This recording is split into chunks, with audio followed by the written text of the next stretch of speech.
Now to the Chief Scientific Officer for the wellness company, Dr. Peter McCullough.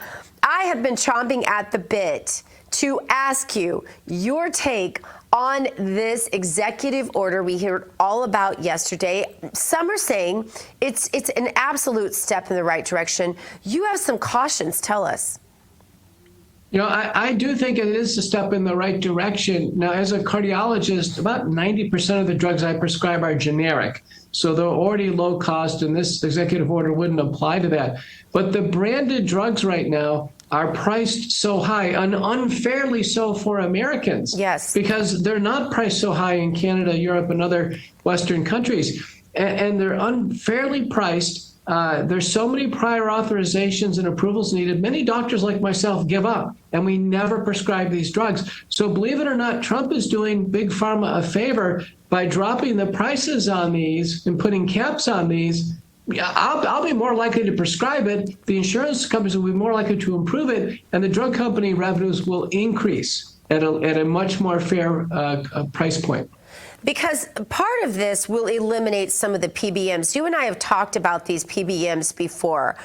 What effect will that have? And is that why there's so much, it seems like, money coming out of nowhere with this EO? Yeah, so all these intermediaries, the pharmacy benefit managers and authorization groups, what have you, they take, they charge fees. And the pharmacies and the drug companies have to pay. Ultimately, the consumer pays. By eliminating all that and dropping the costs, I'm going to be more likely to prescribe one of these newer high-tech drugs at a much more reasonable price, and the patient's more likely to get it. It is really exciting when you start to think about it. What else needs to be done, though, Dr. McCullough? We have a tremendous amount of work, I think, to get fraud and abuse and corruption out of the system. We know that, within the group purchasing organizations and hospital drug procurement, people, working close to health information technology, electronic medical records, all of these spaces are filled with corruption right now. And we need to have a sweep of corruption out, make sure the government is not entangled with private entities that are actually working against the health care of Americans. Yeah. Well, there are so many things that you all have been doing at the Wellness Company for so long, since way before any of this was happening. How is this changing the products that you're offering to your customers?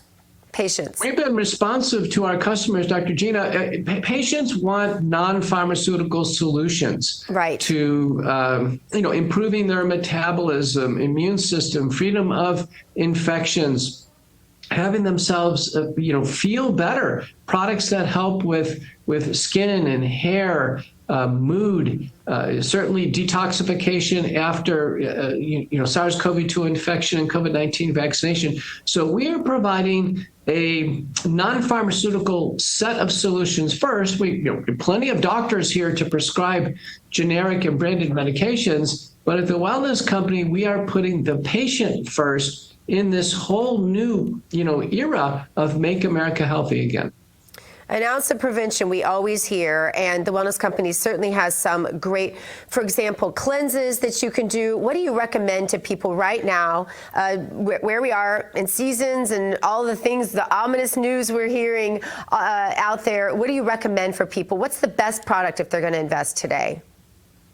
Yeah, many are seeking this combination product of ivermectin and mebendazole, which is used to treat parasitic infections. The CDC over 10 years ago, has a big push to recognize that there are neglected parasitic infections. The CDC calls them NPIs. We eat sushi. We can potentially eat undercooked beef and fish and other meats. In restaurants, we travel, and so parasitic infections can occur, and when they do, they're difficult to diagnose. So patients should stop in, see one of the doctors at the Wellness Company, and consider a parasite cleanse if it's clinically indicated.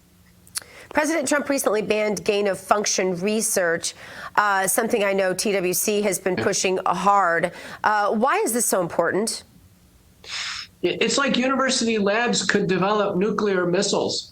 with no regulation. Think about this. These pandemic potential infections can get the whole world sick. So these labs are working on developing designer viruses, bacteria, and fungi to harm the world's population, and at the same time come up with a countermeasure like a vaccine or a therapeutic. It's far too risky. It was the right thing to do to shut it down. We need to get control over this, and we need to get control over it worldwide. 14 biosecurity level 4 labs in the United States, including one in Galveston, Texas, shut them down. Over 140 BSL-3 labs. Far too dangerous to have this work done in America, and I'm glad Trump took this bold step.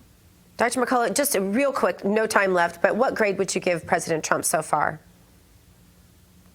I give him a B+. I always want to see better. Yeah. Dr. Peter McCullough, thank you so much.